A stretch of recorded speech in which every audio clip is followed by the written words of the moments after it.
સ્વાગત છે।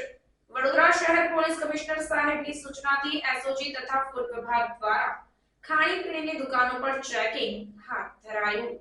વડોદરા શહેર પોલીસ કમિશનર અનુપમસિંહ ગહેલોત સાહેબની સૂચનાથી એસઓજી વડોદરા શહેર તથા ફૂડ વિભાગ વડોદરા મહાનગરપાલિકાની ટીમ સાથે શાળા અને કોલેજની આસપાસ ખાણીપીણીના વ્યવસાય સાથે સંકળાયેલા સ્ટોલ ધારકોને ત્યાં એક સામટા દરોડા પાડીને બાળકો જે ફૂડ આરોગ્ય છે તેમાં કોઈ નશાકારક પદાર્થ તો ઉમેરવામાં આવ્યો નથી ને તે બાબતની ચકાસણી કરવા માટે સેમ્પલ મેળવીને લેબ ટેસ્ટ માટે મોકલવાની કામગીરી કરવામાં આવી હતી।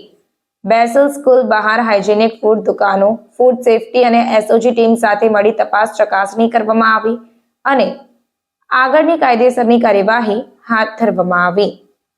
રિપોર્ટ નઝીર શેખ સાથે કેમેરામેન આરિફ સૈયદ, વડોદરા। જી સર, આજે શું કામગીરી કરવામાં આવી છે? આ ખાસ કરીને જે અત્યારે એસઓજીની ટીમ અને જે સ્કૂલોની આસપાસ અને જે વિદ્યાર્થીઓ અમુક જગ્યાએ જે વધારે આકર્ષતા હોય છે કે વધારે નાસ્તો કરવા આવતા હોય છે ને એ જગ્યા પર ખાસ કરીને ચેકિંગ આપણે જે એની હાઇજેનિક કન્ડિશન કેવી છે, ફૂડ સેફ્ટીના નિયમો પાળે છે, લાયસન્સ લીધું છે નહીં એ ચકાસણી કરવામાં આવી છે, તેમજ જે નમૂના પર લેવામાં આવે છે। આ કામગીરી બીજે ક્યાં કરવામાં આવી રહી છે? ખાસ કરીને 4 ટીમો છે આજે બરોડા સિટીમાં, સવારે પણ 4 અને સાંજે પણ 4 ટીમો અલગ અલગ વિસ્તારમાં તમામ જગ્યાએ કાર્યવાહી કરી રહી છે। શું નામ આપનું? જીતેન્દ્ર ગોહિલ।